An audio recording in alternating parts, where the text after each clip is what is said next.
지난 시간에 믿음에 대해서 배웠습니다. 믿음은 내가 무엇인가 하나님으로부터 받아내기 위한 활동이 아니라 우리의 삶의 방식이다. 믿음이 하는 가장 강력한 일은 하나님을 기쁘시게 하는 것입니다.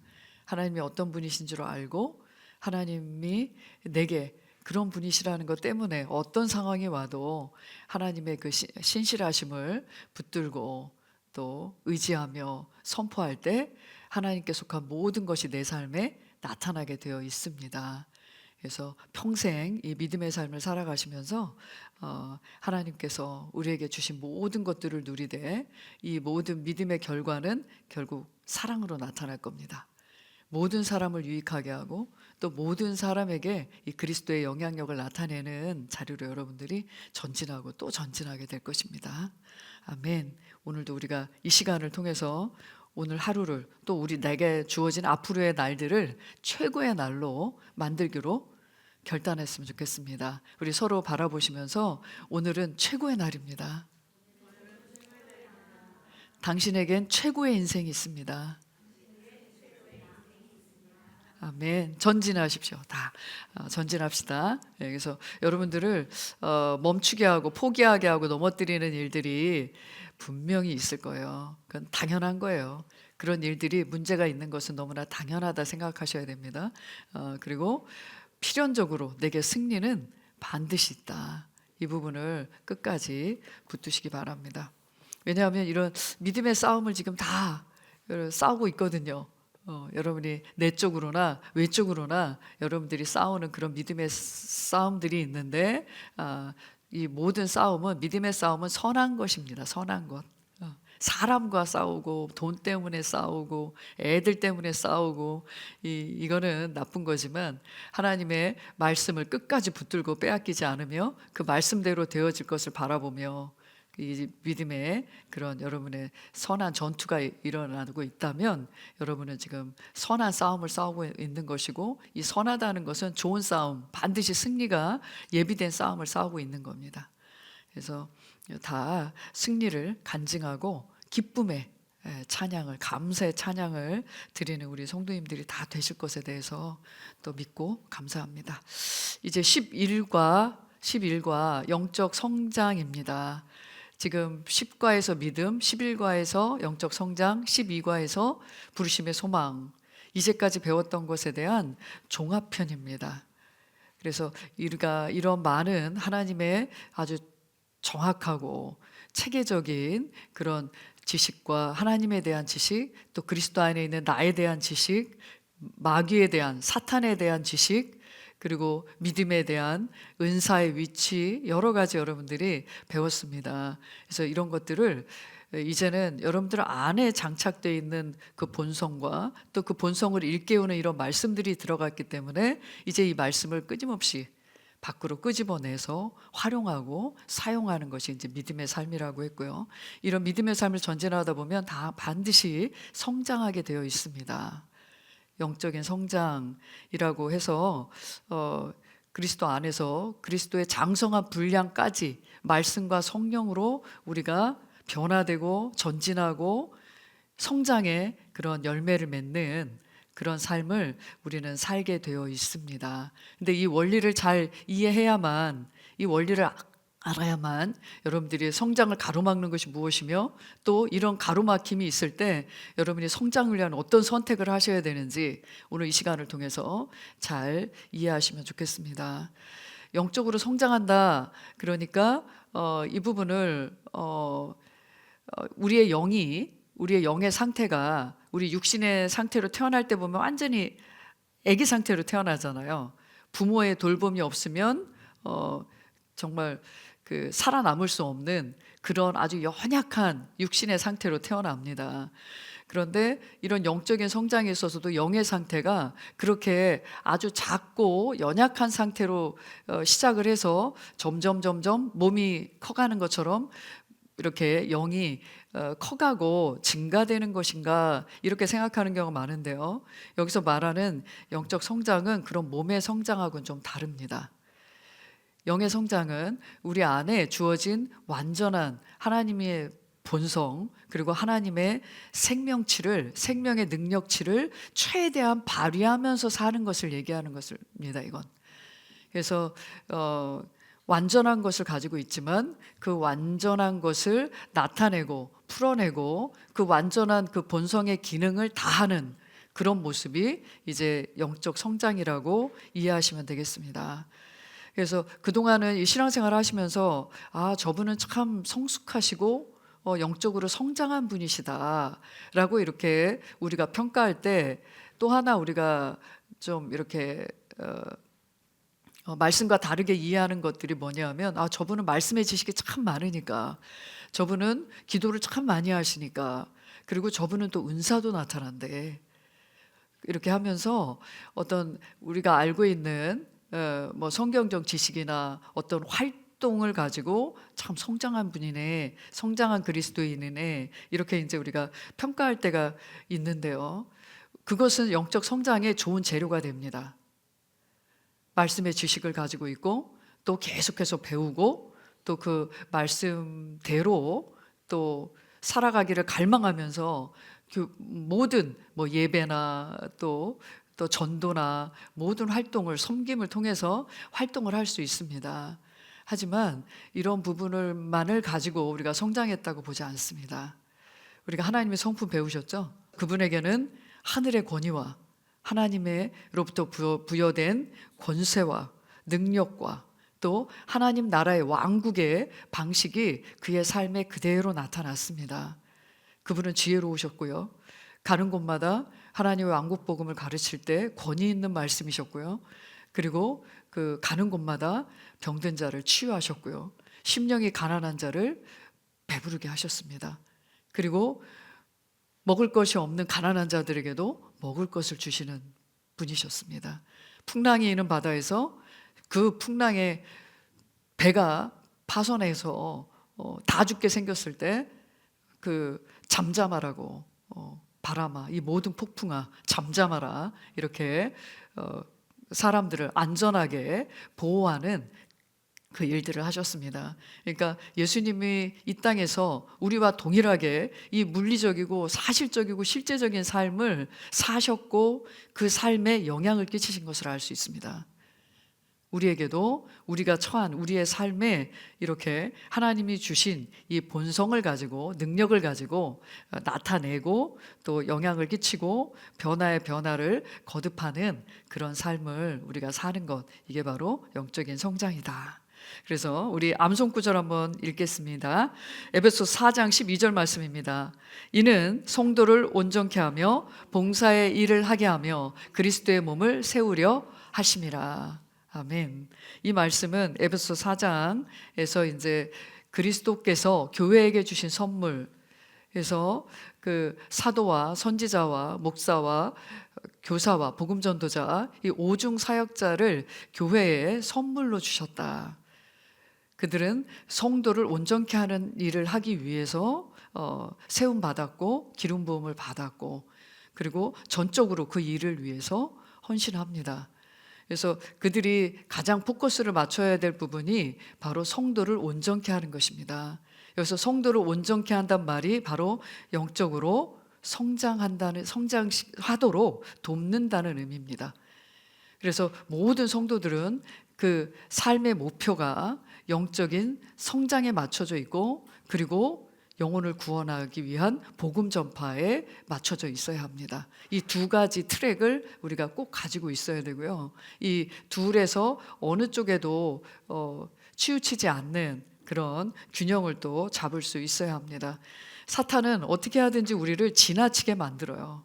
그래서 영적인 성장을 우리가 갈망하는 그 하나님의 성품과 또 하나님의 지식과 하나님의 그 아는 그 알고 있는 그 말씀을 삶에 영향을 끼치기보다는 계속 기도만 하고 있고 계속 주님의 음성을 듣기만 하고 있고 또 그 교회에서만 살고 있고 이렇게 세상과 단절된 채 뭔가 영적인 활동이라는 것을 열심히 하면 내가 지금 영적인가? 내지는 영적으로 성장하고 있는가라고 이렇게 생각하는 부분이 있는데 결국 우리의 영적인 영역은 자연적인 영역을 변화시키기 위해서 있는 거고요. 자연적인 영역의 일들로 그 변화로 또 하나님께 영광을 돌리는 것이 우리의 삶이 되어야 합니다. 많은 분들이 영적인 것과 자연적인 영역을 분리시켜 놓고 영적인 것만 추구하는 것을 영적으로 성장했다라고 본다면 그것도 잘못된 이해고 모순을 가지고 있는 것이라는 거죠.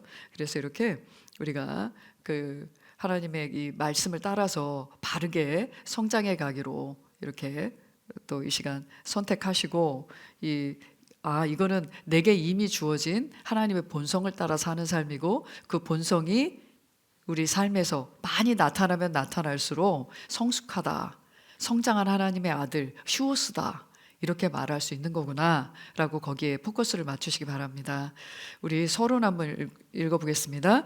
그리스도인은 예수를 영접한 그 순간 나이, 성별, 지위와 상관없이 영적 갓난아기로 태어납니다.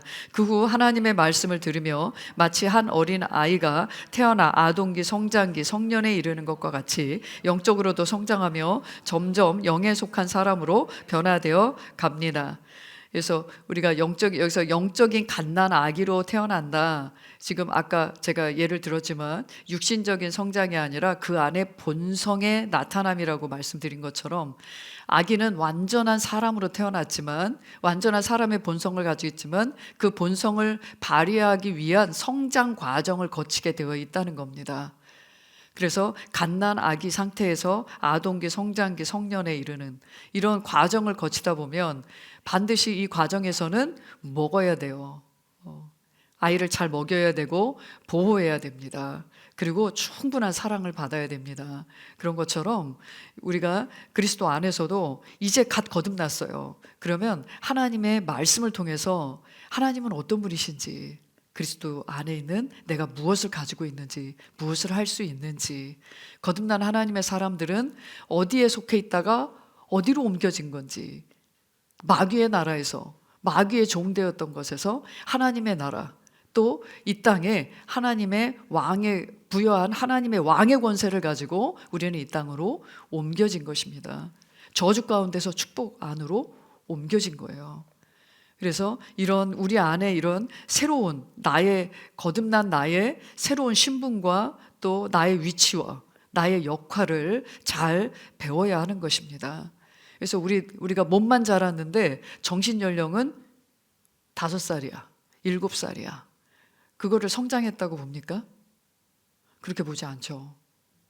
그래서 진정한 성장은 그 몸으로도 나타나지만 본질적인 그에게 주어진 원래의 생명과 본성, 본질적인 기능을 다 하고 있느냐, 그것으로 보는 것입니다. 그래서 내게 주어진 본성과 능력에 대한 이해가 필요하고요. 그와 관련된 그 모든 하나님의 말씀을 배운 말씀을 밖으로 끄집어내는 믿음의 삶의 방식을 계속 훈련할 때 그렇게 건강한 그리스도인, 그리고 균형 잡힌 영적인 영역과 자연적인 영역을 이렇게 고르게, 영적인 영역을 가지고 자연적인 영역을 변화시키고 자연적인 영역에 변화된 삶으로 하나님께 영광을 돌리고 다른 사람들에게 유익을 끼치고, 이게 같이 균형 잡히게 돌아가야만이 건강한 것이다, 온전한 것이다.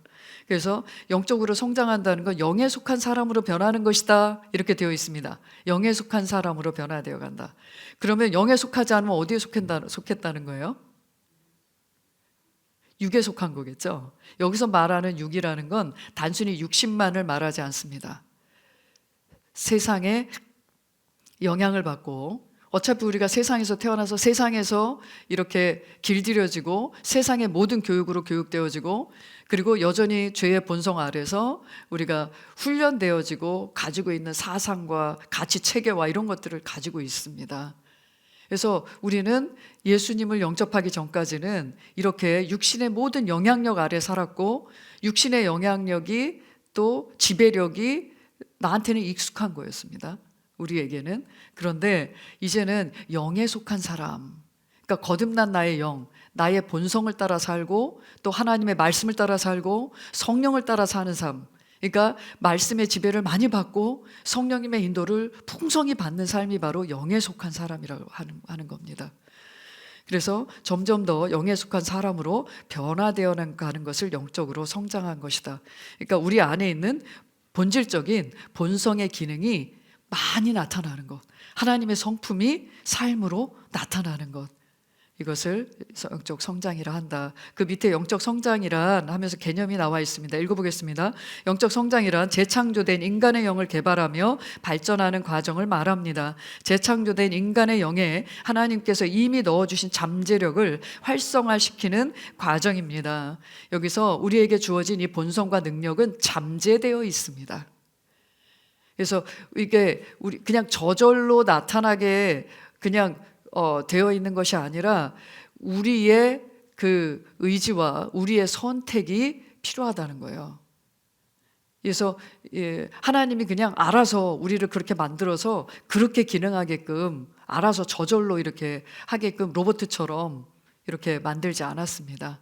우리 안에 그 영 안에, 그것도 영을 싸고 있는 우리의 혼, 또 혼을 또 싸고 있는 우리의 육체, 그러니까 겹겹이 어떻게 보면 하나님의 영의 본성이 나타나고 발휘되는 부분에 있어서는 그 우리가 변화시켜야 될 영역들이 있습니다. 혼적인 영역도 우리의 영의 본성, 영의 지식, 하나님의 말씀을 가지고 변화시켜야 될 영역도 혼이고요. 그 다음에 육체적인 영역도, 육신적인 영역도 우리가 보고 느끼는 대로 감각적으로 보고 판단하고, 이런 모든 부분들이 사실은 하나님의 영에 의해서 단련돼야 될 영역들입니다. 육신보다는 혼이 더 하나님의 말씀에 아주 강하게 저항하게 되어 있습니다. 에이, 그런 게 어딨어, 이렇게. 그래서 이렇게 우리 안에 재창조된 인간의 영을 개발한다, 발전한다, 그러니까 그 없는 것을 만들어내는 과정이 아니라는 것을 설명해 주고 있는 거예요. 재창조된 인간의 영이 영 안에 있는 것, 이미 있는 것을 끄집어내는 겁니다. 우리 석유나 이런 것들을 캐낼 때 사실 이런 많은 지층에 이미 그 깊이 있는데 이제 이렇게 그 맥이 있다 보니까 그걸 뚫고 들어가서 그 석유를 이렇게 뽑아내잖아요. 원유를 뽑아내잖아요. 그런 것처럼 원유를 우리 안에 이미 내장된 그것을 뽑아내는 것이 우리의 신앙생활의 활동입니다. 특별히 영으로 시작하는 것이 너무나 중요한 게, 이렇게 양육반에서 우리 영에 대한 정보를 알려드리잖아요.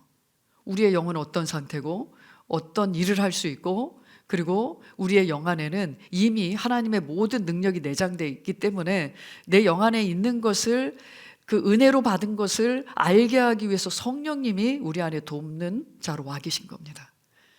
그래서 우리의 지력으로만, 우리의 이해와 이런 우리가 가지고 있는 그 능력으로만 이것을 끄집어낼 수 있는 게 아니라 성령의 비추심이 아니면은 이것을 깨달을 수 없기 때문에 우리의 이해와 우리가 이제 말씀을 받아들이는 모든 활동도 필요하지만, 기도도 필요하고, 하지만 거기에 성령의 비추심에 의해서 영 안에 계시가 일어나면 그 분야만큼은 우리가 이제는 삶에서 생각으로나 말로나 선택으로나 내게 일어난 계시에 대해서 풀어내게 되는 거죠.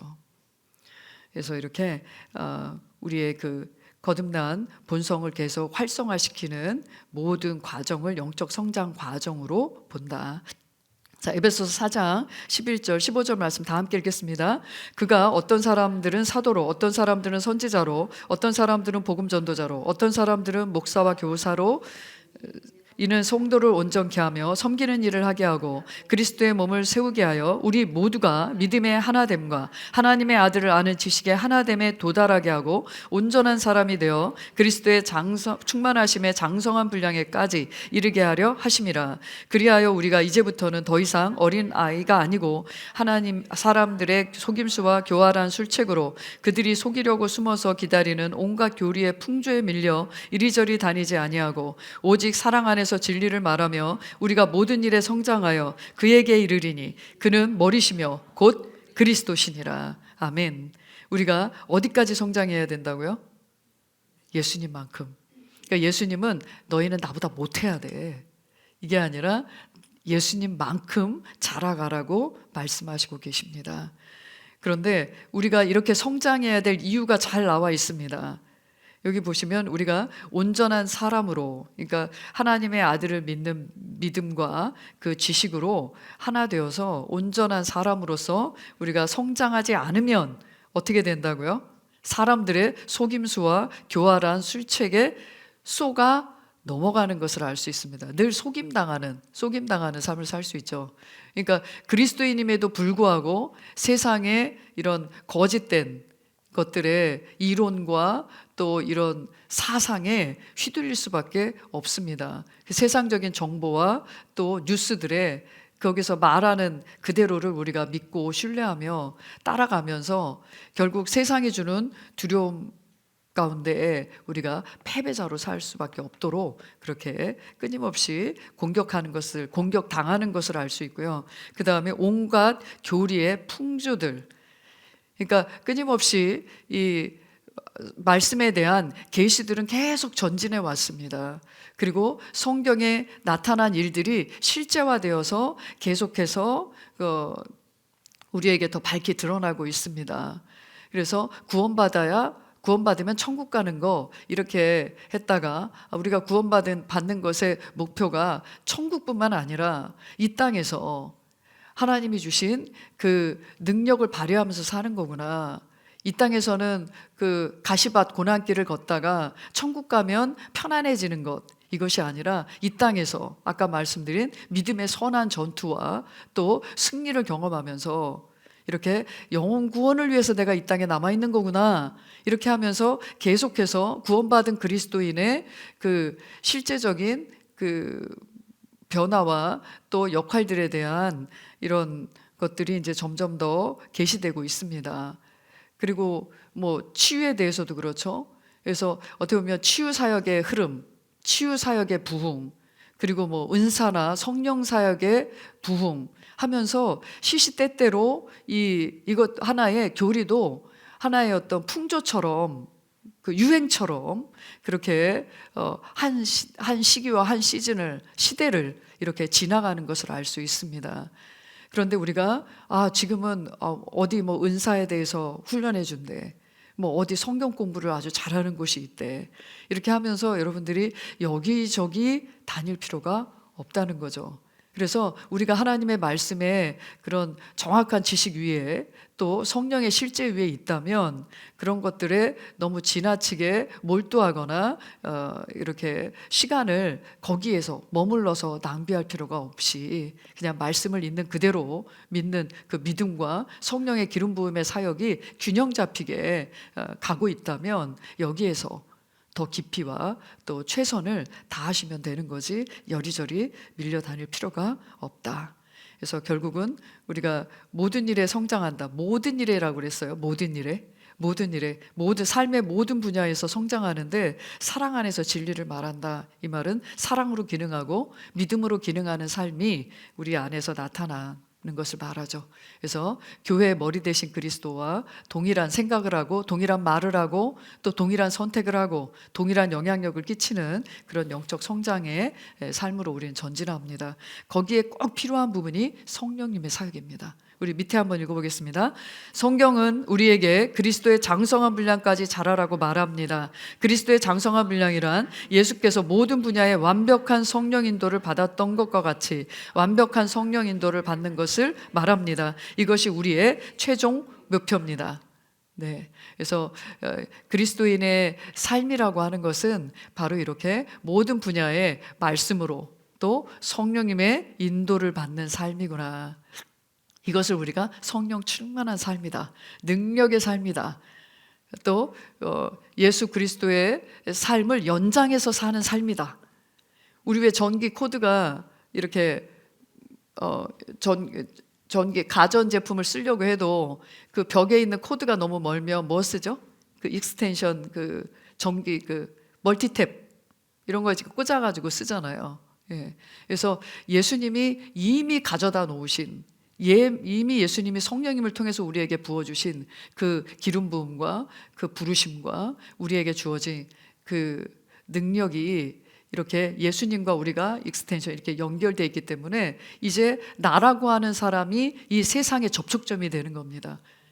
내가 바로 능력의 접촉점이고요. 구원, 영혼 구원의 접촉점이 되는 겁니다. 내가.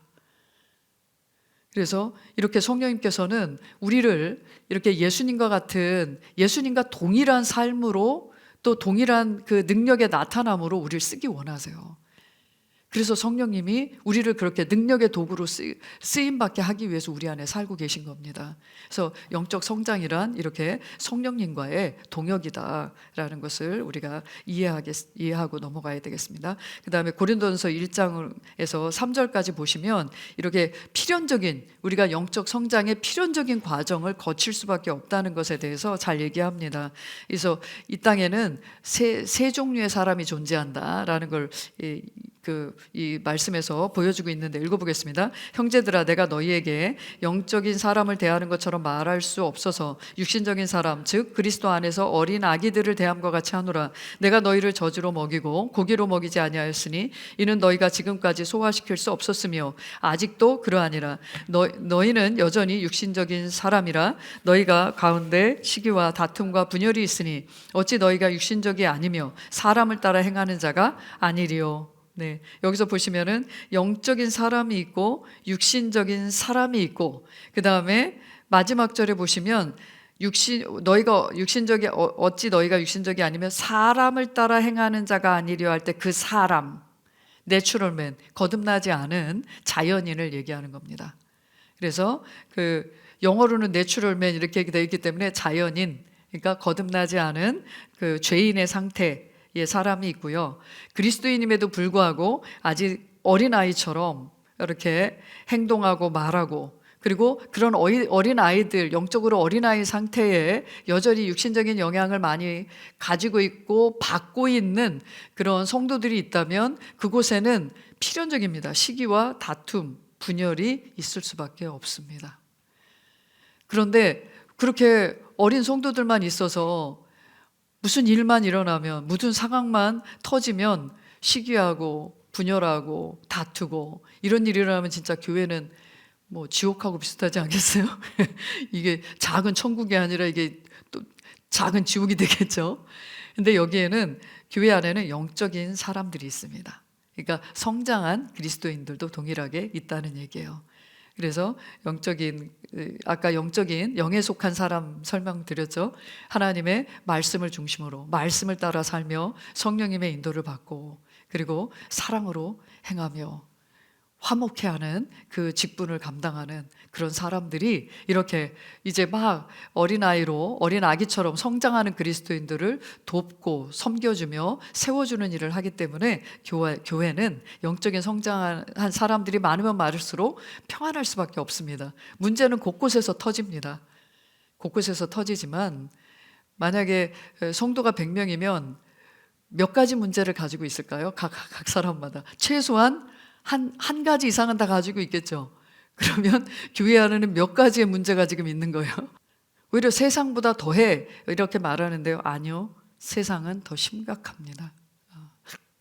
하지만 그 심각한 상태에서 거듭나서 그 문제를 아직 다 가지고 다 들어오기 때문에 문제가 있을 수밖에 없어요. 인격적인 문제도 있고, 돈 문제도 있고, 관계 문제도 있고, 여러 가지 성격 문제도 있고, 서로 연합하고 협력하는데도 문제가 있고, 그러니까 문제라기보다는 연약함, 이런 것들이 있을 수 있죠. 그래서 그런 거 가지고 판단할 일이 아니라는 거예요. 같이 성장하자. 같이 성장하자. 내가 도와줄게. 이렇게 하면서 서로 성장에 위한 섬김과 사랑과 가르침과 권면이 있는 곳이 교회입니다. 그래서 이렇게 성경에 나타난 사람의 종류, 원래는 세상에는 두 종류의 사람이 있다라고 배우셨을 겁니다. 거듭난 사람과 거듭나지 않은 사람, 생명을 가진 자와 생명을 가지지 않은 사람, 이렇게 우리가 노란 사람, 까만 사람 이렇게 볼 수 있는데요. 또 더 자세히 쪼개보면 이렇게 육신적인 그리스도인, 영적인 어린아이, 또 영적인 그리스도인, 성숙한 그리스도인 이렇게 나누어 볼 수 있습니다. 그럼 우리는 이제 모두가 태어날 땐 다 영적인 아이로 태어나기 때문에 그런 실수를 할 수 있어요. 연약함이 있을 수 있어요. 잘못을 할 수 있어요. 하지만 끊임없이 용납을 받고 또 교훈을 받고 권면을 받고 책망을 받고 위로를 받고 격려를 받으면서 또 하나님의 그 좋은 말씀, 좋은 양식, 정말 복음적인 하나님의 그 좋은 말씀들을 먹고 그리고 지금 우리가 훈련하는 영으로 기도하죠. 방언으로 기도하면서 우리의 영의 거듭난 영의 활동을 활성화시키고 성령의 일하심을 의지하면서 성령님의 역사가 나타나도록 장을 열어드리고 이렇게 하면 할수록 그리스도인은 이렇게 어린 아기로 태어났지만 점점 더 성품도 변하고 관계도 모든 상황을 다루는 분야에 있어서도 점점 더 탁월하게 나타날 수밖에 없습니다. 우리가 마땅히 성장해야 될 이유들에 대해서 성장에 있어서 꼭 필요한 과정에서 어떤 훈련을 해야 되는지 히브리서 5장 12절, 13절, 14절 다 읽겠습니다. 그때로 보면 너희가 마땅히 선생들이 되었어야 할 터인데 이제 다시 하나님의 말씀의 기초 원리들이 무엇인지를 누군가가 너희에게 가르쳐 주어야 하니 저지 필요한 사람들이지 단단한 음식을 필요로 하는 사람들은 되지 못하는도다.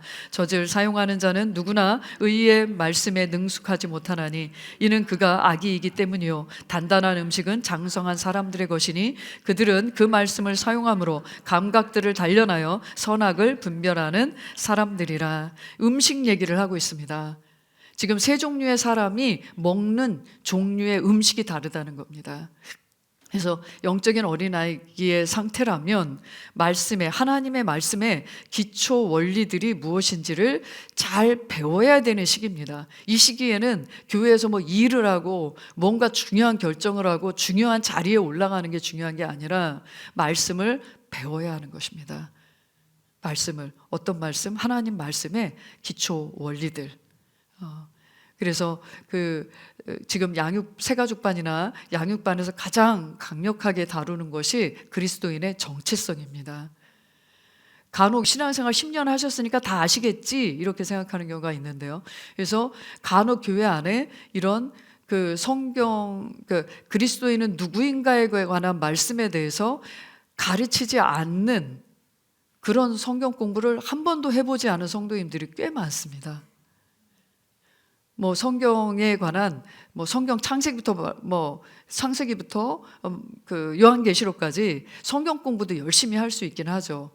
하지만 여기서 말하는 신앙의 기초는 왜 우리가 거듭나야만 했는지, 그리고 거듭나기 위한 하나님의 구원의 역사는 어떤 것이었는지, 그리고 거듭난 나는 누구, 이제 어떤 존재가 되었고 또 어떤 능력을 소유하게 되었는지, 거기에 성령님과 어떻게 연합하고 또 동역하게 되었는지, 그리고 마귀는 어떤 일로 그리스도인들을 넘어뜨리고 세상에 믿지 않는 자들을 이렇게 지옥으로 끌고 가는지, 그리고 어떤 믿음의 싸움이 있는지, 그리고 왜 경배하고 왜 예배하는지, 거기에 흐르는 성령의 기름 부음에 대해서 이해하고 그 기름 부음에 접촉하고 그것을 잡아당기는 것은 어떻게 하는 건지, 이런 하나님의 말씀에, 그리고 죄가 뭔지, 결국 지옥은 뭔지, 심판은 뭔지, 이런 것들에 대해서 기초적인 것들을 잘 배워야 된다는 겁니다. 이게 젖이에요, 젖. 우리는 이건 기초인데도 불구하고 모르고 있는데, 이런 젖과 같은 말씀이 기초가 한마디로 기초 바탕이 안 돼 있는 경우가 너무 많다는 겁니다. 그러니까 나는 왜 신앙생활하도 이렇게 힘들지? 라고 말이 나올 수밖에 없죠. 그래서 이런 말씀을 가지고 이제는 그 말씀을 활용하는 자가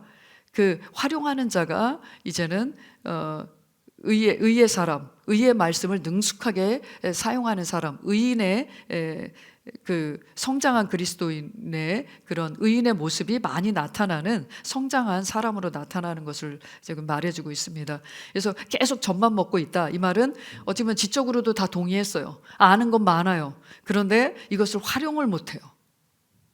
여기서 보시면 의의 말씀에 능숙하지 못하다, 의의 말씀에 능숙하다는 건 도대체 뭡니까? 그 밑에 설명이 잘 나와 있어요. 그들은 그 말씀을 사용한다, 이렇게 되어 있습니다. 그래서 어떤 상황에든 말씀을 인사이드 아웃 하는 겁니다. 뭔가 말씀을 많이 공부해서 막 집어넣어서 하려고, 되려고, 나 이거 해야 돼, 죄를 짓지 말아야 돼, 더 헌신해야 돼, 뭘 해야 돼, 이렇게 하는 것 자체는 이미 잘못된 적분이라는 것을 잘 배우셨습니다. 그게 아니라 이미 뭔가를 배운다고 하더라도 우리 안에 무엇이 있는가를 확인하는 작업이라고 말씀드렸고요. 이미 우리 안에 있는 것이 확인되어지면 내가 이걸 가지고 있구나, 나는 그런 사람이구나 라는 것을 삶의 영역에서 어떤 영역에든, 그게 치유에 적용해 보든지 재정에 적용해 보든지 그런 관계에 하나님의 사랑을, 하나님의 용서를 사용하든지, 그러니까 우리가 그런 모든 것들을 끄집어내서 사용하게 되면 감각이 단련된대요. 그러니까 그동안은 육신과 혼의 감각이 훨씬 더 예민하고 그 다음에 그쪽 감각이 단련되어져서 바로바로 육신적인 반응, 혼적인 반응이 나왔단 말이에요. 근데 이렇게 말씀을 계속 끄집어내는 훈련을 계속 강화하다 보면 결국 말씀대로 생각하고가 됩니다. 말씀대로만 생각하게 되고 말씀대로만 떠올려지는, 또 성령님이 떠올려 주시고 가르쳐 주시고 계시하시는 말씀대로 어떤 일이든 바른 선택을 하게 되겠죠. 바른 결정을 하게 되고. 그래서 영적 감각, 이 말은 하나님의 말씀을 사용하는 그 민첩성, 결단력, 그리고 통찰, 바른 판단, 이런 것이 영적 감각이 서는 겁니다. 그래서 실수할래야 실수할 수 없는 위치까지 우리를 세워놓으십니다. 그래서 요한일서에서는 너희가 죄를 짓지 아니하나니 이렇게 말하잖아요. 죄는 당연히 짓는 거야. 그리고 회개하면 되지. 그거는 어린아이 수준에서 말하는 거죠. 우리가 점점 더 성장한다면 죄 지을 일이 별로 없습니다. 죄를 지었으면 마땅히 회개하셔야 됩니다. 우리 교회는 예배 드릴 때 회개 기도를 먼저 안 시키니까 이 교회는 회개를 안 하나? 마땅히 회개하셔야죠. 그건 기본이죠, 기본. 하나님, 제가 잘못했습니다. 제가 오늘도 예배 오면서 막 애하고 막 큰 소리 내고 막 이러고 왔습니다. 주님, 제가 하나님의 성품을 따라 자녀를 세우고 또 하나님의 그런 영향력을 끼칠 수 있었는데, 의인의 영향력을 자녀에게 끼치고 또 세워줄 수 있었는데 제가 오늘 그거 못하고 왔습니다. 그럼 마땅히 그건 해야죠. 그래서 그거 가지고 오해하는 분들이 계시다면 여러분들이 잘 알려주십시오. 저는 회개합니다. 이렇게 우리는 회개합니다. 다만 회개하기 전에 뭐부터 해야 돼요? 나는 하나님의 그 생명을 가진 자이며 하나님의 성품이 내 안에 부어졌고 난 사랑으로 기능하는 자입니다. 그런데 제가 오늘 실수했습니다. 제가 오늘 잘못했습니다. 주님 용서해 주세요. 그리고 이 시간에 저의 의의 본성이 강화되는 시간이 되게 하실 줄 믿습니다. 하나님의 말씀이 나를 먹이고 세움으로 말미암아 저는 더 어떤 영역에든 영향력 있는 사람이 되어서 세상으로 나가겠습니다. 기도가 이렇게, 회개가 내가 본성이 어떤 본성을 가졌는지 알아야 회개를 하죠. 여러분이 가진 본성을 인식하는 시간을 더 많이 가지시면 마땅히 내 안에 더러움, 연약함, 우리가 할 수 있었는데도 안 했던 거, 유혹받았던 거, 그런 것들이 당연히 수면으로 올라오면서 주님 잘못했습니다. 주님 회개합니다. 돌이킵니다. 제가 본성으로 강화함으로 제가 다시는 그 자리로, 그런 위치에 서지 않겠습니다 하면서 이제 마땅히 회개하셔야죠. 네. 그런데 제가 이제 최근에 그런 질문을 받았기 때문에 말씀드립니다. 예. 그 다음에 고린도서 13장, 그래서 이제 감각이, 이렇게 영적인 감각이 단련되어지면 이런 통찰력과 바른 판단과 또 이런 하나님의 말씀을 인식해서 바로 그냥 하나님의 뜻을 이렇게 행하는 자로 나타나는 부분, 이것을 이제 선악을 분별하는 자들이다. 이 선악을 분별한다는 건 하나님의 뜻을 분별한다는 거죠. 하나님의 뜻이 어디에 있는가, 그 최고를 선택하고 최고를 또 실제들을 우리가 경험하는 그런 장성한 사람들로 우리가 성장해 간다. 그 과정에선 반드시 이런 의의 말씀으로 능숙해지는, 그래서 의의 말씀을 사용하는 그런 삶이 돼야 된다. 그리스도인의 정체성, 그리스도인은 누구이며 무엇을 가지고 있고 무엇을 할 수 있는지에 관한 말씀을 여러분들이 사용하셔야 됩니다. 그래서 불화가 있는 곳에, 다툼이 있는 곳에 나는 그곳에 하나님의 빛으로 또 하나님의 사랑을 나타내는 자로 나아갑니다. 이렇게 하면 여러분에게 올라오는 화나 판단이나 관계의 포기가 쉽게 그렇게 되지 않을 거예요. 결국 상대방이 얼마나 내게 잘못했든 간에, 얼마나 나하고 맞지 않든 간에 내가 하나님이 내게 부어주신 용서와 사랑으로 기능하게 될 겁니다.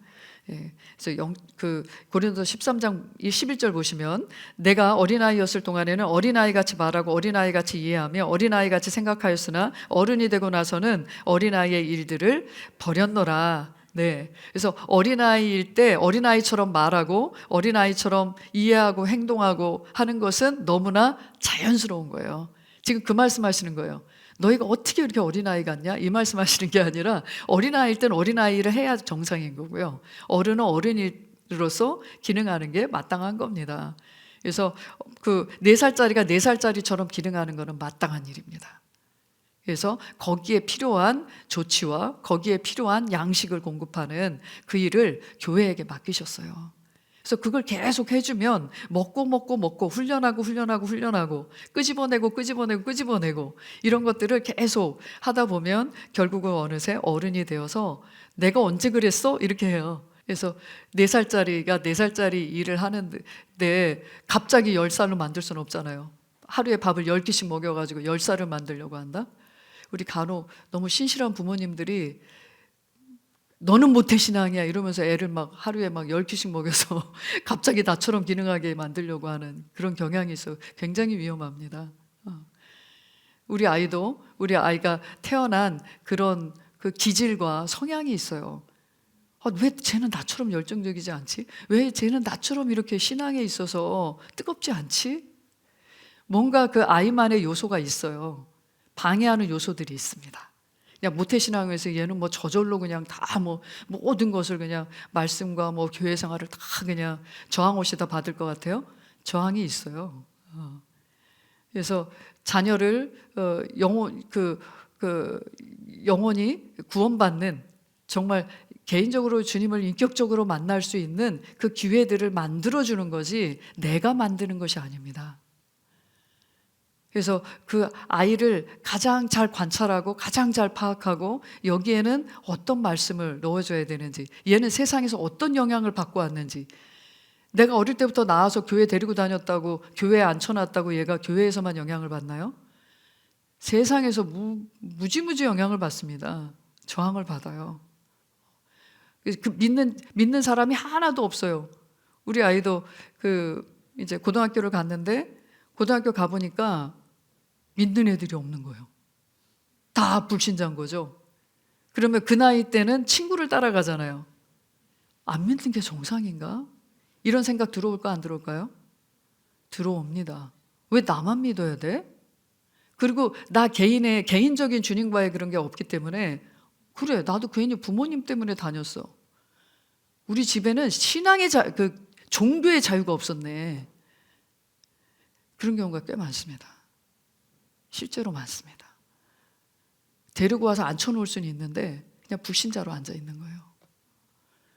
그래서 이런 부분에 있어서 정말 복음적인 내용과 또 설명이, 그리고 꼭 설명하고 설득하는 게 복음은 아니지만, 그래서 케네스 목사님은 자녀를 가르치려고 하기보다 당신이 그런 삶을 사십시오. 2가지를 강조합니다. 믿음의 삶을 사시고 사랑의 삶을 사시고 보여주십시오. 믿음이 뭔지를 보여줘야 되고, 왜냐하면 애들은 듣는 것보다 보는 것에 의해서 완전히 부모의 그 뒤를 쫓아가거든요. 본대로 살아요. 그래서 그렇다고 해서 부모가 모두 책임이 있다고 제가 말씀드리는 건 아닙니다. 왜냐하면 각자 타고난 예수님을 믿기 전까지는 끊임없이 하나님을 저항하는 것들이 있단 말입니다. 근데 만약에 우리가 주입식으로, 억지로 내지는 권위적으로 한 것에 대한 저항은 굉장히 강합니다. 그래서 그 부부가 부모가 이렇게 믿음의 삶을 어떤 어려움이 와도 하나님의 말씀을 의지해서 서고 또 기도하면서 성령님의 인도를 받고 그 상황에 돌파하는 믿음의 삶을 보여주면 하나님이 이런 분이시구나. 여기에 필요한 하나님의 말씀은 이거구나. 그리고 반드시 인내하면 결과는 따라오는구나. 이런 것들을 그런 믿음의 삶을 보여주고 또 사랑의 삶을 보여주는 겁니다.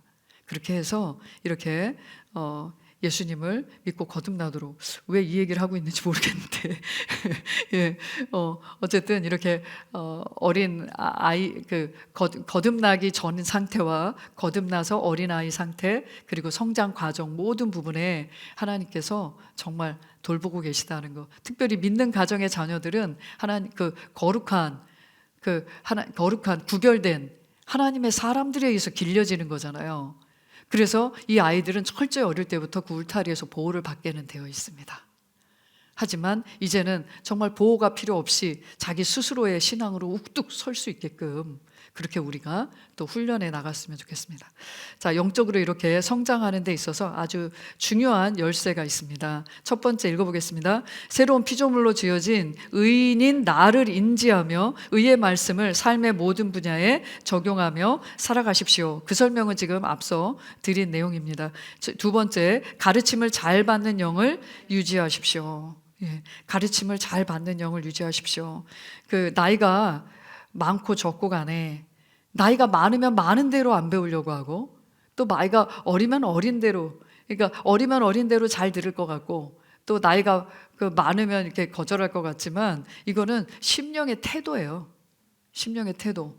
나이가 많이 아무리 많이 드셔도 저희 교회 우리 성도님 예를 들자면 제일 아마 연장자실 것 같아요. 근데 이분이 뭐라고 하냐면 새가족반에 딱 들어갔다 나오시더니 우리 교회에서 내가 제일 애기예요 사모님 그러시는 거예요. 제가 우리 교회에서 제일 애기, 갓난 애기 나 갓난 애기 이렇게 얘기하시더라고요. 근데 그렇게 사회적인 어떤 경험도 많고 연륜도 많고 뭐 사람 보면 다 알죠. 그 정도 연세되고 사업을 하신 분이기 때문에 교회에 들어와서 이 사람은 어떻게 했다 다 압니다. 사실은 세상의 연륜을 가지고도 사람 파악합니다. 근데 딱 내려가시더라고요. 교회에서만큼은 난 어린 애기야 사모님. 나 많이 가르쳐줘요. 잘 배울게요. 이제 딱 그렇게 얘기하시는데 딱 그런 태도가 진짜 필요합니다. 나 세상에서 이런 사람이야. 교회에서 대우해줘야지. 이게 아니라 나 영적으로는 완전히 까막눈. 난 영적으로는 너무 애기니까 처음서부터 잘 가르쳐 주셔야 돼. 이렇게 하는 게 마땅하죠. 근데 이거를 평생 유지해야 된다는 겁니다. 이제 좀 알았어. 그럼 다 한 것처럼 행동해요. 하나님 보시기에 가장 어린 사람이 다 아는 것처럼 행동하는 사람입니다. 주님 끝까지 평생 나는 주님에 대해서 말씀에 대해서 평생 알아가기로 결단합니다. 그래서 새로운 어떻게 보면 영적인 계시들은 계속 전진하기 때문에 계속 새로워요. 내가 알고 있는 것보다 더 전진된 새로운 것들을 난 받아들여야 되는 그런 상황이 올 수밖에 없습니다. 그러면 내가 아는 거랑 틀린데?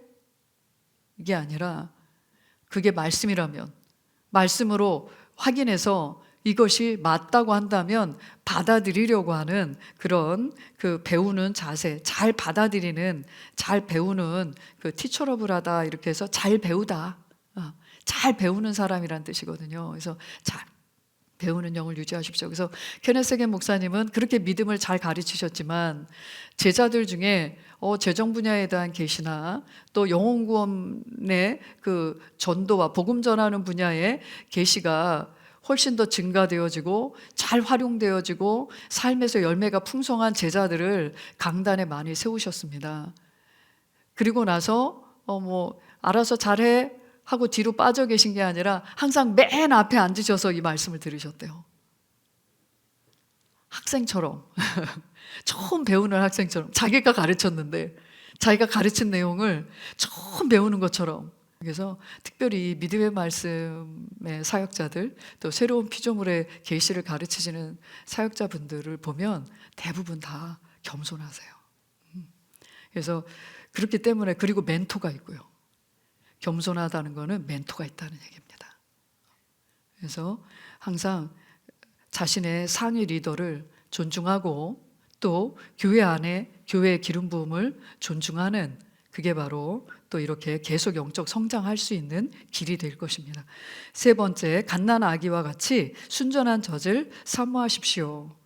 뭐 세상에는 이런 이론도 있고 저런 이론도 있고, 이것도 갖다 붙이고 저것도 갖다 붙여서 말씀하고 합쳐서 이렇게 짬뽕 해가지고 그렇게 그 말씀을 받지 마시고, 말씀을 있는 그대로, 애기들이 아무리 좋은 분유, 아무리 최고급 분유 먹이려고 해도 안 먹잖아요. 엄마 젖에 익숙한 애들은 엄마 젖만 먹으려고 하지. 그래서 여기서 순전한 젖을 순전하게 젖을 사모해라, 하나님의 말씀을 사모해라 이겁니다. 그러면 진짜를 알면 가짜를 구별할 수 있어요. 그럴싸한 이론을 가지고 자꾸 들어와서 말씀에다가 교회에다가 자꾸 적용하려고 하면 안 됩니다. 말씀을 있는 그대로. 그래서 진짜를 알고 그 진짜를 활용하시는 성령님과 함께 이렇게 내 삶을 운영해 나가고 교회를 세워나가는 그런 일들을 해야 하는 것입니다. 말씀이 그렇다면 그런 거다. 그거를 내 삶에 어떻게 적용하고 어떻게 나타나게 할지 깊이 사모하고 추구하는 자가 되라. 하나님의 말씀을 사모해라. 우리가 성경을 통해 보는 것만큼 성장할 수 있습니다. 우리가 성경을 통해 보는 것만큼, 이게 무슨 말이냐면 우리가 성경에서 나를 누구라고 하는지, 성경은 곧 나에 관한 기술이에요. 나에 관한 영적 사실들을 나한테 보여주기 위해서 기록된 겁니다. 내가 이것을 쓰는 것은 너희로 생명이 있음을 알게 하려고 썼다, 이렇게 얘기하잖아요. 그래, 난 생명을 가진 자지. 이렇게 하나님의 말씀을 통해서 난 하나님의 생명을 가졌어. 승리는 나의 것이야. 난 하나님과 같은 믿음을 가졌어. 은혜가 내게는 항상 넘쳐 흘러 하면서 하나님이 말씀이 나에 대해서 뭐라고 하는지 보셔야 되고요. 그리고 예수님이 하신 일이 곧 누구의 일이다? 나의 일이라는 거예요. 성경에는 많은 병자도 나오고 많은 귀신 들린 자도 나오고 또 그 진리를 갈구하는 자들도 나오고 자녀 때문에 고통하는 어미도 나오고 아비도 나오고, 정말 문제라는 문제는 다 나옵니다. 죽음의 문제, 뭐 질병의 문제, 관계의 문제, 뭐 물질에 대한 거 다 나와 있어요. 근데 거기에 항상 성경에서는 필요로 하는, 그 분야의 도움을 필요로 하는 사람들이 많이 나와 있습니다. 거기에 예수님만이 해답이시고 해결책이셨어요. 그런데 우리는 여전히 우리가 항상 그 입장에 서게 되죠. 주님, 제 자녀가 문제가 돼 있어요. 주님, 지금 제가 돈이 없어요. 제가 지금 직업이 없어요. 직장이 없어요. 제가 지금 병들었어요. 좀 도와주세요. 이렇게 하는데 우리는 성경을 통해서 뭘 봐야 되냐면 예수님이 하신 걸 봐야 됩니다. 내가 예수님의 하시는 일의 연장이라고 그랬잖아요. 연장선상에 그분이 하신 일을 계속 연장해서 하는 사람, 우리 모두는 그렇게 예수님과 같은 사역을 하는 사람들입니다. 그래서 그렇게 보기 시작해야 점점 치유자로 살고 승리자로 살고 사랑의 사람으로 살고 영향력을 끼치는 사람으로 살고 영혼구원자로 살 수 있는 겁니다. 예수님이 영혼구원자로 이 땅에 오셨다면 나를 영혼구원자로 남겨놓고 가셨잖아요. 그럼 난 영혼구원자로 삽니다. 여기에 항상 성경을 보는 그 수준이 거기에 있을 때 우리가 그분의 목표, 그리스도의 장성한 분량까지 자라갈 수 있습니다. 그리고 성장 과정에서 도전적인 말씀을 들을 때가 있습니다. 그때는 베레아 사람들처럼 성경을 상고해보고 진짜 맞는지 성경을 찾아보고 맞으면 받아들이셔야지, 성경에서 이렇게 말하고 있는데도 불구하고 그래도 내가 예전에 들었던 게, 내가 예전에 훈련받았던 게 맞는 것 같은데 또 글로 돌아가고 꼭 글로 돌아가고, 그러면 그런 사람들을 볼 때 고상하지 않다 이렇게 보십시오. 베레아 사람들은 데살로니가 사람들보다 더 고상해서 전심으로 말씀을 받아들이고 그 말들이 그러한가 하여 찾아보고 진짜 그런가 확인했다는 게 나오고요. 그 다음에 맞으면 받아들였다고 되어 있고요. 매일 성경을 상고했다. 하나님의 말씀을 깊이 상고했다. 여기서 깊이 상고했다는 것은 살아냈다는 것을 말합니다. 베레아 사람들은 이렇게 하나님의 말씀이면 받아들였고 또 그 말씀을 깊이 상고하면서 생각하고 말하고 또 그 말씀대로 행하는 그런 삶을 살았다는 것을 알 수 있습니다. 그래서 이렇게 나한테 도정적인 말씀, 제가 치유라는 분야를 이렇게 들었을 때 처음엔 열등감을 느꼈고요. 누구는 되고 누구는 안 되네. 그럼 거기에 대한 안 되는 이유를, 내가 안 되는 이유를 합리적인 이유를 제가 계속 갖다 붙이는 거죠. 전 타고날 때부터 체질이 이랬고요, 이러니까 저는 치유가 나한테는 안 일어날 수도 있나? 이제 이런 쪽으로 제가 계속 갔습니다. 그러니까 처음엔 열등감을 느꼈고, 그 다음에는 내가 안 낫는 것이 당연하다고 우겼고, 그리고 이거를 받아들이는데도 안 나면 어떡해. 항상 그렇게 부정적인 끝을 항상 제가 상상을 했던 사람입니다. 그래서 그렇게 뭔가 새로운 것을 받아들일 때 이렇게 우기고 고집하고, 내지는 교리 같은 거 가지고 와가지고 이 교리에서는 의에 대해서 이렇게 얘기하고 있는데 왜 의의 본성을 가졌다고 하냐, 그거 가지고 또 막 이렇게 실랑이를 벌이고, 방언을 다 해야 되냐, 또 이거 가지고 또 실랑이를 벌이고. 그러니까 말씀에서 구약과 신약을 정말 관통해서 이게 하나님의 뜻이구나 받아들여야지. 그걸 끝까지 이렇게 고집하는 경우가 있습니다. 그래서는 사실은 성장하기가 어렵습니다. 그래서 계속 변화하고 발전하기는 어려워요. 그래서 진짜 발전하고 싶으면 바뀌어야 돼요. 발전하고는 싶은데 원래 내가 해왔던 그대로의 삶을 고수해. 그런 이상은 발전은 기대하기 어려워요. 바뀌려고 해야 발전합니다. 그래서 그 부분에 있어서는 끊임없이 말씀을 들어서 그 말씀으로 내가 바뀌기로 내가 결단하고, 결단만 잘하셔도 반 이상은 한 거예요. 결단하면 성령님이 역사하세요. 성령님이 도와주세요. 그러면 반드시 그 삶에 전진이 있습니다.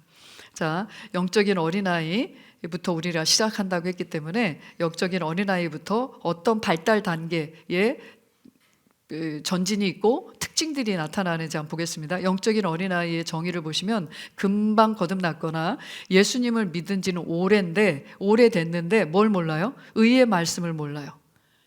그래서 그리스도 안에서의 내가 가진 정체성에 대해서 모른 채 여전히 죄인의 자리에서 하나님을 어떻게 하든 감복시키려는, 하나님이 우리에게 저주하시지 않기를 바라면서 이렇게 살아가는 그런 율법은 무지 많이 알고 있는데 복음적인 것은 너무 몰라. 그런 상태도 영적인 어린아이 상태입니다. 당연히 모르니까 적용할 수가 없죠. 삶에 적용되어지지 않고 삶의 그런 변화가 더딘 상태고 계속 문제가 계속 거듭되고 있다면 어린아이 상태입니다. 그렇게 갓난 아이로 우리가 이제 태어났을 때 특징이, 그 단계에서의 특징이 있는데, 이 갓난 아기를 네피오스라고 해요. 헬라어로 네피오스. 보시면 사람의 계율과 간사의 유혹에 빠져 이리저리 잘 밀려다닌다.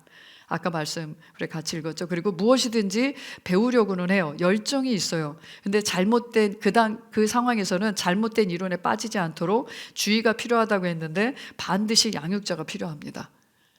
양육자. 그래서 우리 교회에서 거듭나자마자 티포티나 새가족반이나 양육반을 통해서 양육자가 또 말씀을 가르쳐 줄 사람이 필요합니다. 복음적인 말씀 체계적으로 잘 가르쳐줄 영적인 성숙한 사람이 반드시 붙어줘야 됩니다. 안 그러면 요 시기에 이단에 빠지기가 쉽습니다. 뭔가 막 배우고는 싶은데 나는 성경에 대해서 모르는 것 같고, 그러면 어디서 성경을 또 교회에서 배우는 것 가지고는 너무 부족해. 그러니까 어디 또 배울 데 없나 하면서 이렇게 찾아다니고, 이러다가 이제 잘못된 이론이나 아니면은 이단에 빠지는 경우가 있습니다. 그래서 각별한 주의가 필요한 시기고요. 그리고 아주 깨끗한 만큼 그만큼 또 민감하고 변화가 심하다. 그리고 요 시기에는 감정 기복도 많고요. 그 다음에 상처를 잘 받습니다. 이 상처를 잘 받는다는 것은 자기중심적일 때 상처를 많이 받습니다. 그러니까 내가 생각하는 거, 내 위주에 내 기준이 강하면 강할수록 상대방의 말이 이렇게 불편하게 들릴 수밖에 없죠. 왜 다 나같이 생각 안 하지? 그러니까 내 자아가 강하고 자기중심적일수록 상처를 잘 받고요. 자기중심적이기 때문에 뭐도 잘한다? 비교하기도 잘하고 질투도 많은 시기입니다. 그래서 이런 시기를 지나고 나면 어린이 단계, 그래서 이 어린이 단계에서는 호기심이 많고 말이 많아져요. 하지만 어린 아이 단계처럼 꾸준하지는 못합니다. 뭐 예배나 말씀, 또 이렇게 그 예배의 자리, 정말 중요한 자리, 정말 들어야 될 말씀이 있는 자리에 간혹 놓쳐요. 이게 참 어떻게 보면 되게 안타까운데, 어떻게 보면 계속 성장의 길을 가로막는 방해들도 간혹 있고요. 그래서 그때 그거를 치고 나오지 못하는 그런 부분들이 있습니다. 그래서 셀리더가 옆에서 잘 붙어서 요때 막 성장하려고 하는 열정과 갈망도 있고 간증도 많아지고, 그래서 말씀에 대한 이해도 밝아지면서 막 말도 많아지는 요 시기에 이렇게 셀리더와 양육자가 또 같이 또 멘토링을 잘 해야 될 시기가 이 어린아이 단계에 그렇습니다. 그리고 세 번째 보시면 영적인 어른 단계, 그래서 휴오스, 성숙한 아들이라고 하는데요, 영적인 성장 단계에서의 특징들을 보겠습니다. 먼저 세상 일을 가볍게 여기고 하나님의 말씀을 삶에 적용하며 삶으로 바른 선택을 합니다. 여기서 가장 중요한 핵심 단어는 바른 선택이에요. 바른 선택. 그래서 바른 선택에 영향을 주는 하나님의 말씀이 들어가 있고, 말씀을 적용하는 그 익숙해진 단련된 그런 성품과 또 지식을 사용하는 믿음을 이렇게 강화되어 있는 것을 알 수 있습니다. 그러니까 당연히 세상 일을 가볍게 여기게 되죠. 세상이 나한테 뭘 요구해도 그것에 대해서 따라가기 전에 분별하고, 나는 여기로, 세상은 왼쪽으로 가자고 하지만 나는 오른쪽으로, 이렇게 선택을 할 수 있게 되는 겁니다. 여호수아 1장 8절 읽겠습니다. 이 율법책을 내 입에서 떠나지 않게 하고 주야로 그 안에 있는 것을 묵상하여 그 안에 기록된 모든 것대로 지켜 행하라. 그리하면 내가 너의 길을 번영하게 만들 것이고 네가 좋은 성공을 이룰 것이다. 네, 그래서 보면 여기서 선택하는 것은 하나님이 선택해 주시는 게 아니라 내가 널 성공하게 만들어주고 내가 너를 번영하게 만들어줄게. 번영하고 성공하게 하는 주체가 하나님이 아니세요. 여기서 개역성경에서는 주어가 빠져 있습니다. 이 모든 것을 지켜 행하라. 그리하면 너의 길이 번영케 되고 좋은 성공을 이룰 것이다. 이렇게 되어 있어요. 주어가 빠져 있어요. 그러니까 당연히 지키면 하나님이 해주시겠지, 이렇게 다 해석을 했던 거죠. 근데 보십시오. 여기서 말씀을 묵상하는 건 누구예요? 나예요, 나. 말씀을 묵상하는 건, 주야로 묵상하는 건 나고, 지키는 것도 누구예요? 나예요. 그래서 내가 이 말씀이 내 안에 기준이 딱 세워져 있는 겁니다. 말씀이 딱 기준으로, 최고의 가치로, 최고의 권위로 딱 서 있는 거예요. 그렇기 때문에 말씀대로의 길을 선택하고 말씀대로의 방식을 선택하기 때문에 그가 하는 일마다 번영하고 형통하고 성공할 수밖에 없는 겁니다. 그래서 하나님의 말씀을 즐거워하고 그 말씀을 깊이 묵상하는 자라는 걸 알 수 있습니다. 시편 1편 1절 3절 읽겠습니다.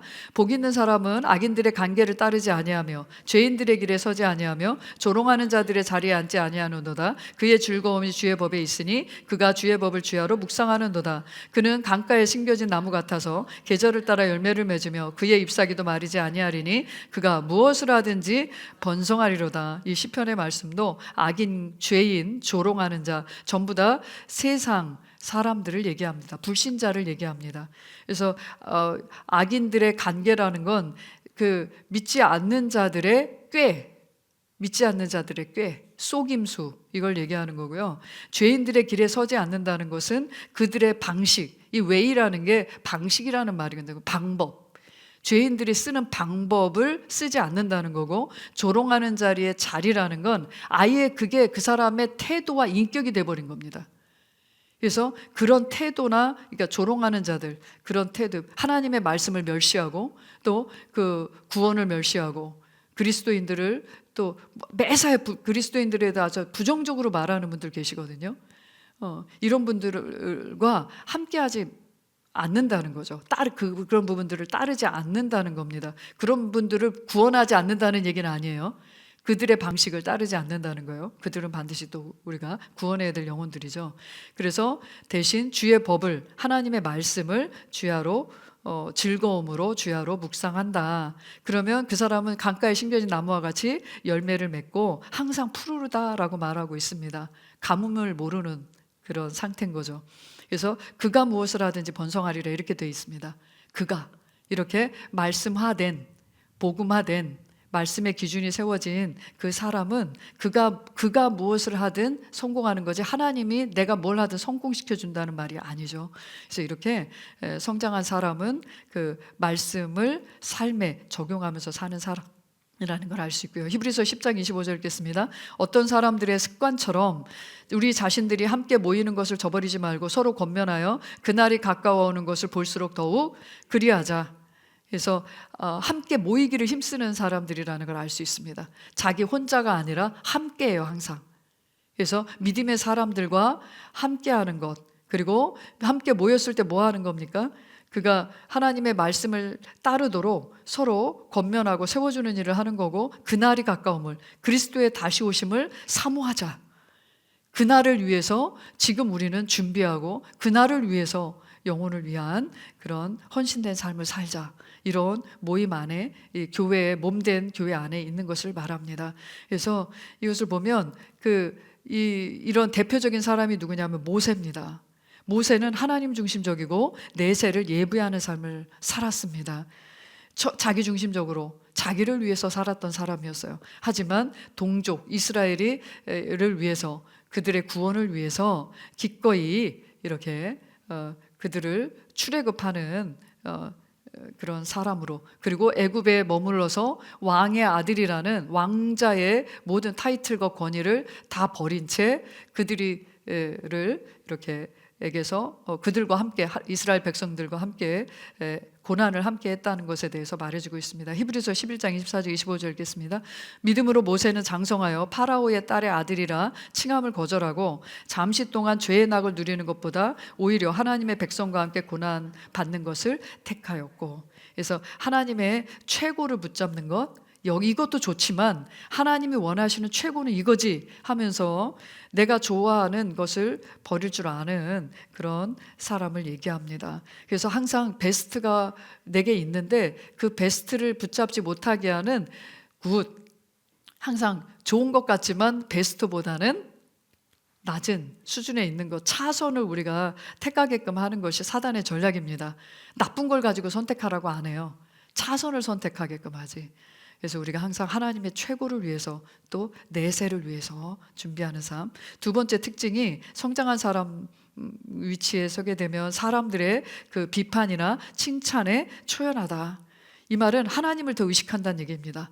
사람과 사람의 말을 의식하고 사람이 나를 어떻게 봐주느냐가 중요한 게 아니라 하나님이 나를 어떻게 보시느냐가 더 중요한 겁니다. 대표적인 사람이 바울의 삶입니다. 고린도 후서 10장 18절 읽겠습니다. 이는 스스로 칭찬하는 사람이 인정을 받는 것이 아니요 주께서 칭찬하시는 사람이 인정을 받기 때문이라. 하나님께 인정받는 것을 항상 최우선으로 삼았다는 것을 알 수 있습니다. 고린도서 4장 3, 4절 그러나 너희에게서나 인간의 판단에 의해서 판단받는 것이 나에게는 아주 하찮은 일이라. 실로 나도 나 자신을 판단하지 아니하노라. 내가 자책할 것을 아무것도 알지 못하나 이것으로 내가 의롭게 되는 것도 아니니라. 그러나 나를 판단하시는 분은 주시니라. 이렇게 항상 내가 하나님 앞에 정말 옳다고 판단받는 것을 항상 1순위에 두었기 때문에 하나님 앞에 서면 어쨌든 나의 연약함과 부족함이 드러날 수밖에 없잖아요. 그러면 나를 고치면 되는 거예요. 이제는 네가 자유인이라면 종의 멍에는 지지 마라. 그리고 네가 자유하기 때문에 이제는 너의 짐만 지지 말고 다른 사람의 짐도 좀 져줘라. 이렇게 얘기하시잖아요. 그래서 이렇게 내가 나를 계속 고치고 그분께만 인정받기를 사모한다면 우리는 계속 발전하고 성장의 길 할 겁니다.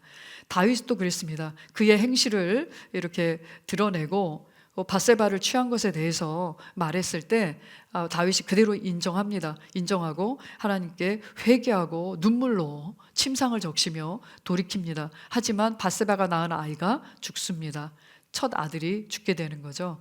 하지만 그때 하나님께 따지거나 이게 아니라 하나님께서 데려가셨기 때문에 내가 주님 앞에 가는 날 그때 보면 되는 거지. 저는 저의 소임을 다하겠습니다. 하나님이 이렇게 제게 이런 결과를 있는 그대로 승복하고 그냥 받아 순복하고 그 다음 단계 하나님이 내게 원하시는 일을 하겠습니다 하면서 뒤도 돌아보지 않고 앞으로 전진하는 삶을 나아가죠. 그래서 어떻게 보면 사람들이 볼 때 아이고 자식이 죽었는데 더 슬퍼하지 않으시나 뭐 이랬는데 어떻게 또 저렇게 벌떡 일어나서 또 저렇게 하지? 하나님 때문에. 하나님이 보시기에 하나님이 원하는 일을 나는 한다 라는 것이 항상 다윗에게는 전적으로 하나님만 의지하는 자였기 때문에 하나님의 마음에 합한 자였고 참 하나님께서 귀히 여겨주셨습니다. 하나님을 사람보다 더 의식하는, 이 말은 자기중심적이지 않고 하나님 중심적이고 하나님을 더 의식하는, 사람 중심적인 사람이 아니라 하나님을 더 의식하는 사람으로 우리가 성장해 나갑니다. 세 번째, 생활 가운데 하나님을 인식할 수 있는 능력이 있고요. 네 번째, 하나님의 뜻을 분별하는 능력이 있습니다. 여기에 대표적인 사람은 요셉입니다. 요셉은 어쨌든 형들에게 그 죽임을 당할 뻔하다가 결국 구덩이 속에서 이렇게 구출이 되지만 결국은 노예 상인의 손에 끌려가서 이집트에서 종이 되어서 사는 삶을 삽니다. 종으로만 살았나요? 또 모함을 받아서 또 이렇게 감옥에까지 가게 되고 해서 정말 이렇게 울분과 증오와 정말 복수심에 불타오르지 않았을까. 그런데 이제 아버지가 죽었습니다. 아버지가 죽고 형제들이 싹싹 비는 거예요. 이제 아버지가 죽었으니까, 아버지가 살아있는 동안에는 우리를 봐줬지만 아버지가 죽었으니까 이제 그 형제들을 다 처단하지 않겠는가, 이렇게 이제 생각을 하고 싹싹 비는데 요셉이 뭐라고 하냐면 창세기 45장 5절과 7절 읽겠습니다. 그러므로 당신들이 나를 이곳에 판 것을 이제는 슬퍼하거나 괴로워하지 마십시오. 이는 하나님께서 생명을 보존하시려고 당신들 앞서 나를 보내셨음이니이다. 하나님께서는 땅에서 당신들의 후손을 보존하시고 당신들의 생명을 큰 구원으로 건지시려고 당신들 앞서 나를 보내셨나이다. 내게 어떤 상황이 벌어졌어도, 상대방이 나를 얼마나 악하게 했어도 여기서 내가 처할 태도, 내가 취할 태도는 하나님께서 여기서 내게 무엇을 원하시는가, 이런 상황, 뭐 사건, 사고, 여러 가지 뭐 모함 이런 것들이 막 줄지어서 이게 언제 끝날지도 모르겠어. 이 암흑 같은 이 시간이 언제 끝날지도 모르겠지만 철저히 하나님께 물었다는 거예요. 형제들의 그 질투심을 야기하는 정말 눈치 없는 요셉, 정말 눈치코치가 없어가지고 이렇게 결국 이제 그런 것 때문에 질투와 이런 시기를 받기도 했지만 결국 하나님께서 보여주신 그림대로 되었구나. 어떻게 보면 그 요셉이 그렇게 하나님의 뜻을 또 이루지 못할 많은 어려움의 공경에 처하지만 그 공경은 하나님이 주신 게 아닙니다. 결국 본인이 자처한 겁니다. 하나님이 일부러 그렇게 해서 구덩이에 빠뜨려서 노예상에 끌려가게, 그게 하나님이 하신 일이 아니고요. 본인이 그렇게 본인이 받은 그 꿈을 막 그냥 막 발설을 해가지고 그렇게 이제 된 거거든요. 하지만 그런 위험에서도 하나님 건져내서 결국은 그 일을 이루어 버리시죠. 그래서 어떤 상황이 와도 이런 요셉과 같은 태도를 갖는다면 어떤 상황에도 기뻐할 수 있을 겁니다. 그래서 너희가 어떤 환난을 당하든 기뻐하라. 야고보서에서도 기뻐하라 그러잖아요. 그래서 그 기뻐할 수 있는 이유는 이런 상황이 나를 실패시킬 수 없고 하나님의 그 부르심을 포기하게 만들 수 없다는 겁니다. 그래서 오히려 이걸 통해서 난 더 강해지고 더 큰 장수로 우리는 빠져나와서 오히려 더 큰 승리를 우리가 이제 만들어 갈 겁니다. 자, 하나님의 뜻을 분별한다는 게 이 모든 상황에서 그 하나님의 뜻이 무엇인지를 우리가 이제 알아차릴 수 있게 된다는 건데, 로마서 12장 1, 2절 그러므로 형제들아 내가 하나님의 모든 자비하심으로 너에게 권하노니 너희 몸을 하나님께서 기뻐하시는 거룩한 산제물로 드리라. 이것이 너희가 드릴 합당한 예배니라. 너희는 이 세상과 일치하지 말고 너희 마음을 새롭게 함으로 변화를 받아 하나님의 선하시고 기뻐하시고 온전한 뜻이 무엇인지 입증하도록 하라. 그래서 세상과 일치하지 않는 것, 항상 말씀으로 마음을, 생각을 새롭게, 우리의 생각을, 마인드를 새롭게 하는 거거든요. 영은 더 이상 새로워질 영역이 아니기 때문에 영 안에 있는 하나님의 말씀과 새롭게 주어진 본성과 성령님으로 말미암아 내 말씀으로 이 생각을 새롭게 하게 되면 어떤 분야든 무슨 일이든 하나님의 뜻이 어디에 있는지를 우리가 그분의 선하신 뜻, 기뻐하시는 뜻, 온전하신 뜻을 따라갈 수 있고, 여기서 입증하라고 돼 있어요. 킹제임스 버전에서는 그 그 무엇인지 분별하라. 개역 개정에서는 분별하라 이렇게 돼 있는데 입증하라요. 입증하라. 그러니까 하나님의 뜻의 그 결과를 나타내는 그런 삶으로 우리는 전진하게 되어 있습니다. 그래서 이렇게 우리가 장성한 아들로서의 삶으로 우리가 점점 성장한 모습으로 우리가 전진할 수 있다. 그리고 성장해야 된 이유는 이건 뭐 말할 필요도 없는 부분이죠. 성장해야만이 하나님이 이미 주신 유업들을 다 풍성히 누릴 뿐만 아니라 세상에 더 좋은 영향력을 줄 수 있습니다. 보면 어린 아이가 상속을 받았어요. 부모가 다 죽고 어린 아이가 상속을 받게 되면 이 어린 아이가 그 성년이 될 때까지 그가 아무리 많은 유산을 받았어도 그 유산을 그 아이가 직접 행사할 수 없습니다. 후견인, 그러니까 이 아이의 보호자가 모든 것을 집행하게 되어 있습니다. 그래서 그것 때문에 뭐 이렇게 뭐 어린 나이에 뭐 대비해 가지고 그 재산 관리를 자기가 안 하다 보니까 완전히 자기가 그동안 뭐 수십억 대를 벌었어도 하루아침에 다 날아가고 막 이런 거 있잖아요. 그게 부모의 손에 의해서든 뭐 이렇게. 그게 바로 어린아이기 때문에 자기가 누리지도 못하고 그 다음에 자기가 직접 보유하거나 쓰지를 못해요. 그러니까 마찬가지로 우리가 어린아이일 동안에는 이렇게 종처럼 사는 삶을 살 수밖에 없습니다. 있는데도 주어진 것도 잘 사용도 못하고 누리지도 못하고. 그러니까 계속 예수님께서 우리에게 주신 것은 생명을 얻되 더 풍성히 얻는 삶, 우리가 가진 능력을 최대치까지 발휘하면서 풍성하게 누릴 뿐만 아니라 다스리는 삶을 얘기하는 거거든요. 생명을 얻되 더 풍성히 누린다 이 말은 다스리는 삶입니다.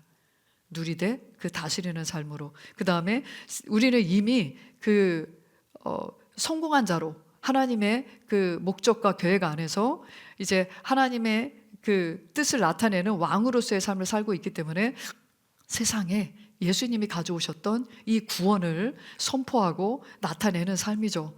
그래서 우리가 이 땅에서 정말 우리가 이렇게 하나님의 말씀대로 되어지고 나타나는 삶을 살 때만이 사람들은 이 땅에 없는 빛을 우리를 통해서 보게 되잖아요.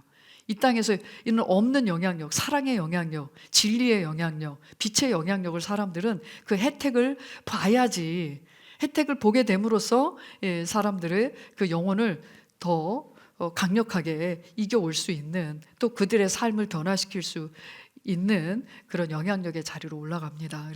이래서 우리가 반드시 성장해야 됩니다. 우리가 믿음에도 공식이 있었듯이 영적 성장에도 공식이 있습니다. 아주 쉽습니다. 영적 성장은 영적인 지식 플러스 적용하기입니다.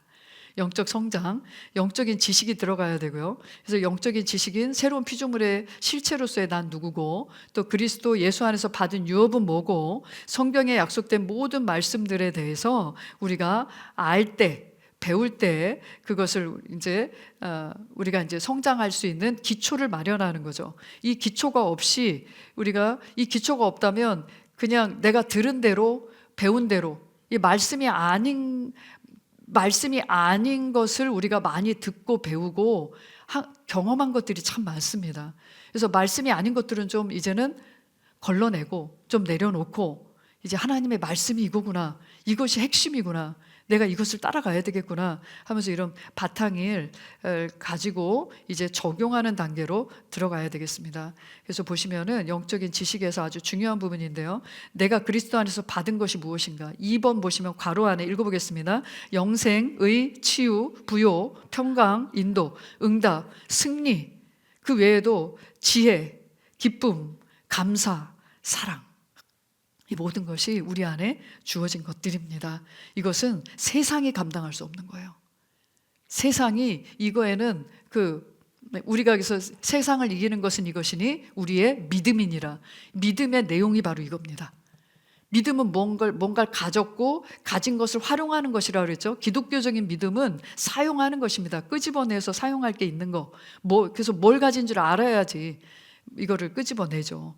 그래서 계속해서 거울을 보는 것 같이 수건을 벗은 얼굴로 주의 영광을 보는, 그래서 계속 보는 겁니다. 그래서 새로운 피조물 고백 기도집을 통해서 우리가 무엇을 가졌는지를 파트 1, 파트 2로 해서 특별히 새로운 피조물이 어떤 존재가 되었고 무엇을 할 수 있고 무엇을 가졌는지를 그것을 매일 깊이 묵상하도록 그렇게 되어 있습니다. 그래서 이렇게 이 핵심 파트 1에 있는, 만약에 파트 1, 파트 2까지 한 권을 다 고백할 수 없다면 파트 1에 있는 내용이라도 아침과 저녁으로 매일 고백하라고 만든 게 바로 이 새로운 피조물 고백 기도집입니다.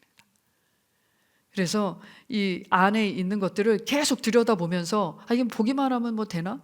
말하기만 하면 되나? 근데 우리가 무엇을 보고 무엇을 말했고 말한 거 쓸 때가 또 듣잖아요. 이게 반복되면 이게 바로 우리의 사상이 될 수밖에 없습니다. 우리의 사고 체계를 바꿀 수밖에 없어요. 그래서 생각이 바뀌어야 삶이 바뀌죠. 근데 그 생각 안에 어떤 재료가 들어가야 되겠어요? 하나님의 말씀이 들어가야 되겠죠. 삶을 변화시킬 수 있는 건 오직 하나님의 말씀, 이 강력한 하나님의 말씀밖에 없습니다. 그러면 주의 영으로 말미암아, 여기엔 반드시 성령의 비추심이 필요합니다. 성령의 계시하심으로 말미암아 영광에서 영광으로, 지금도 밝은데 더 밝아져요. 지금도 은혜인데 더 큰 은혜가 예비되어 있어요. 그래서 이렇게 점점 주와 같은 형상으로 변모되어 가는 삶이 바로 영적 성장의 삶이다. 자, 적용할 때 보시면은 특별히 적용은 개인적으로도 적용하고요. 플러스 셀 안에서 적용하는 훈련을 계속 하게 됩니다. 그래서 혼자 하는 것보다 같이, 그래서 말씀을 또 묵상하잖아요. 셀에서는 우리가 같이 삶을 나누기도 하고 교제하기도 하고 감사와 찬양과 기도가 있지만 특별히 말씀으로 세워주는 시간입니다. 그래서 말씀을 집중해서 듣게 만들고, 그리고 그 말씀을 또 집중해서 고백하고 선언하고 상황에다가 사용하는 것을 훈련하는 겁니다. 그래서 적용하는 훈련을 함께 하죠. 그래서 말씀대로, 무엇보다도 적용할 때 말씀대로 생각을 바꿔야 되는 겁니다. 그래서 결단하는 거 굉장히 중요합니다. 말씀대로 생각을 바꾸고, 그리고 그대로 믿고, 말씀대로 그대로 믿고 그대로 생각하고 행동하는 것까지 우리가 적용이라고 합니다. 그리고 이 적용하는 부분에 있어서 방언기도와 경배기도와 방언기도, 이것으로 계속 영을 활성화하는 적용이 이루어져야 되고요. 그러면 성령님이 활동하시는 상태가 됩니다. 그리고 이것이 이제 이렇게 그래서 이제 성령님의 인도를 따라 순종하는 삶. 이제 이때 여기서 이제 제가 거의 순종이라는 단어를 잘 안 쓰잖아요. 근데 이렇게 처음서부터 순종을 배워버린 사람은 억지로 하는 것을 배워요. 그런데 이렇게 바탕을 잘 깔아놓고 순종, 그러면 행함의 모습으로 나와요. 난 그런 사람이니까 그렇게 하는 거야, 이렇게 나오는 거거든요. 그래서 처음서부터 제가 순종이라는 단어를 안 쓴 게 그겁니다. 그래서 말씀을 그냥 있는 그대로, 내가 누구인지를 있는 그대로 표현하는 것을 훈련하는 거예요. 그래서 믿음으로. 그래서 어떤 상황이 오든 하나님의 말씀대로 선택하고 결정하고 뚫고 나가겠다. 나는 뒤로 가는 결정은 안 한다. 예전에 믿음으로 이런 결정을 하셨으면 그 위에서 또 움직이고 또 움직이셔야지, 예전에 이렇게 이만큼까지 높은 거룩한 믿음 위에서 움직였는데 점점 더 후퇴하는 결정을 하는 경우 있어요. 이건 진짜 마귀가 박수칠 일입니다. 야, 미끄러져 내려간다 막 이렇게. 지난번에도 말씀드렸지만 여러분들 막 상승 가도를 막 이렇게 하다가 그때 여러분들 엑셀에서 발 떼면 그냥 뒤로 밀려 내려가는 거예요. 좀 멈춘 것 같아도, 앞에서 뭔가 차가 막고 있는 것 같아도 그때는 무조건 앞차 피하면 그냥 그대로 엑셀 밟고 그냥 올라가셔야 돼요. 그때는 오히려 더 하셔야 돼요. 더 먹어야 돼요. 그래서 케네스 목사님이 이렇게 당신이 치유에 대해서 그래서 치유의 말씀을 고백하고 기도했는데도 안 나오면 당신은 어떻게 하십니까? 저는 더 먹습니다. 약을 더 먹습니다. 이렇게 얘기하시는, 그렇지, 안 나면 약 먹네, 케네스 목사님도. 이렇게 하니까 저는 말씀의 약을 더 먹습니다. 그래도 안 나은 것 같으면, 이게 이제 증상이 떠나지 않으면요, 그럼 저는 더 먹습니다. 이렇게 고백을 하셨는데, 그러니까 안 된다고 뒤로 자꾸 후퇴하는 경우 있는데, 아니요, 더 하는 겁니다. 그건 더 하는 게 아니라 어떤 부분 그냥 그게 내 삶의 방식이라서 하는 거예요. 그러면 이렇게 삶에 계속해서 정말 끝도 모를, 끝이 없는, 한계가 없는 발전과 우리는 성장을 이룰 것입니다. 자, 결론 한번 읽겠습니다. 한 자연인이 갓난 아이로 태어나 많은 시간 동안 영양 공급을 받으며 많은 좋고 나쁜 상황들을 통과하여 마침내 장성한 어린이 되는 것과 같이 영적인 성장도 한 사람이 영으로 거듭나 새로운 피조물이 되고 새로운 피조물에 대한 말씀을 배우고 삶에 적용하며 자라 마침내 의인의 본성으로 기능하는 영적인 그리스도인이 되어갑니다. 영적인 그리스도인은 모든 환경을 지배하며 평강과 기쁨을 잃지 않는 하나님의 자녀로 또한 많은 열매를 맺게 되고 누구도 부인할 수 없는 예수의 증인의 삶을 살게 됩니다. 예. 그래서 엄마가 변화되면 남편이 변화되고 자녀가 변화되고 또 다른 가정이 변화되고 이렇게 해서 한 사람의 변화가 얼마나 아름다운 그런 확장을 이루는지, 왕국의 확장을 이루는지 우리는 보고 있습니다. 그래서 한 사람 한 사람의 영적 성장, 변화를 위해서 정말 이보다 더 아름다운 것은 없다.